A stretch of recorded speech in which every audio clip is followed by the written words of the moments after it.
पृथ्वी पर सबसे कठिन और अधिकतम माफी की जगहों में से एक अंटार्कटिका है। जमे हुए महाद्वीप ने वर्षों से कई जीवनों को मांग लिया है, लेकिन एक व्यक्ति की अद्भुत जीवन चाव की कहानी लगातार दर्शावनी बन गई है। डगलस मॉसन एक ऑस्ट्रेलियाई खोजी थे जिन्होंने 1911 से 1914 से ऑस्ट्रेलेशियाई अंटार्कटिक एक्सपेडिशन का नेतृत्व किया था। उनका काम अंटार्कटिका के अप्रवेश्य इलाकों के अन्वेषण और वैज्ञानिक अनुसंधान करना था। लेकिन वह और उसकी टीम द्वारा अनुभवित कुछ ऐसा था जो उन्होंने कल्पना भी नहीं की थी। कठिन परिवेश की चुनौतियों के बावजूद मॉसन और उनकी टीम ने अपने अभियान में प्रगति की।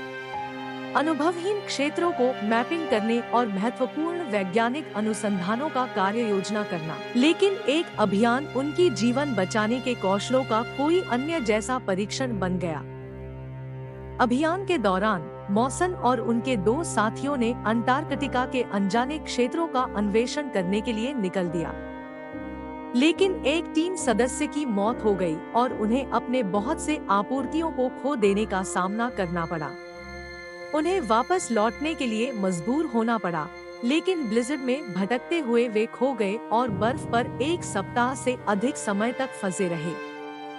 अत्यंत ठंड में सीमित खाद्य और आपूर्तियों के साथ मॉसन और उनकी टीम को जीवित रहने के लिए जीवन या मौत की लड़ाई लड़नी पड़ी। लेकिन मॉसन की संसाधनवादिता और नेतृत्व कौशल उनकी बचाव के लिए अहम थे। मॉसन खुद एक क्रेवास में गिर गए थे, लेकिन उन्होंने निश्चित मौत से खुद को बचा लिया था।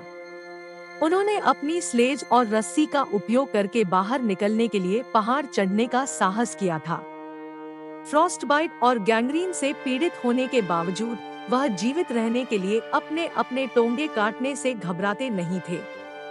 उनके अद्भुत कठिनाई के बाद मॉसन और उनकी टीम अंटार्कटिका में 2 वर्ष तक जीवित रहे, महत्वपूर्ण वैज्ञानिक अनुसंधान करते रहे और अनजाने क्षेत्रों का मैपिंग करते रहे।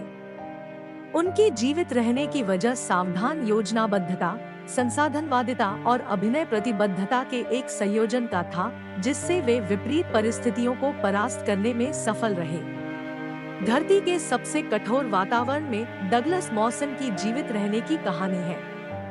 यह मानव आत्मा और हमारी क्षमता का एक साक्षात्कार है कि हम सबसे चुनौतीपूर्ण परिस्थितियों को भी परास्त करने की क्षमता रखते हैं।